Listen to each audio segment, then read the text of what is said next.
Hello guys, welcome back to my YouTube channel. মই আজি আপোনালোকৰ ওচৰলৈ নতুন ভিডিও এটা লৈ আহিছো। আজিৰ ভিডিওটোত এই বিষয়ে আপোনালোকক কম যে ফাৰ্মাসী এপটো আপুনি আপোনাৰ মোবাইলত কেনেকৈ লগইন কৰিব পাৰিব, মানে ফাৰ্মাসী এপটো আপুনি লগ আউট কৰাৰ পাছত আপুনি কেনেকৈ আপোনাৰ মোবাইলত লগইন কৰিব পাৰিব। আজিৰ ভিডিওটোতে সকলো আলোচনা কৰিম। ভিডিওটো প্ৰথমৰ পৰা শেষলৈকে চাব আৰু মোৰ চেনেলটোত প্ৰথমবাৰলৈ আহিছে যদি চেনেলটো সাবস্ক্ৰাইব কৰি কাষত থকা বেল আইকনটো প্ৰেছ কৰি অল কৰি দিব। তেন্তে বলক ভিডিওটো আৰম্ভ কৰো।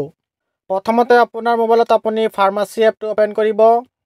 ফাৰ্মাসী এপটো ওপেন কৰা হোৱাৰ পাছত তেনেকুৱা আপোনাৰ মোবাইলত ওপেন হৈ যাব।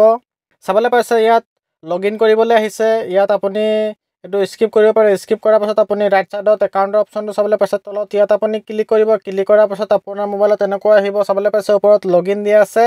ইয়াত আপোনাৰ মোবাইল নম্বৰটো আপুনি এন্টাৰ কৰিব আৰু সেন্ড ওটিপিত আপুনি ক্লিক কৰিব।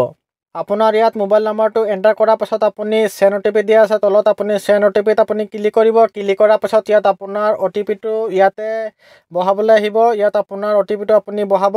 ওটিপিটো বহোৱা হোৱাৰ পাছত সাবমিট ওটিপিত অটোমেটিক ক্লিক হৈ যাব। ক্লিক কৰাৰ পাছত চাবলৈ পাইছে ইয়াত ফাৰ্মাসী এপটো সাকসেসফুলি লগইন হৈ গ'ল, মানে লগ আউট কৰাৰ পাছত সাকসেসফুলি লগইন হৈ গ'ল। ভিডিওটো ভাল লাগিলে লাইক কৰিব, শ্বেয়াৰ কৰিব আৰু সাবস্ক্ৰাইব কৰি কাষত থকা বেল আইকনটো প্ৰেছ কৰি অল কৰি দিব। Thanks for watching.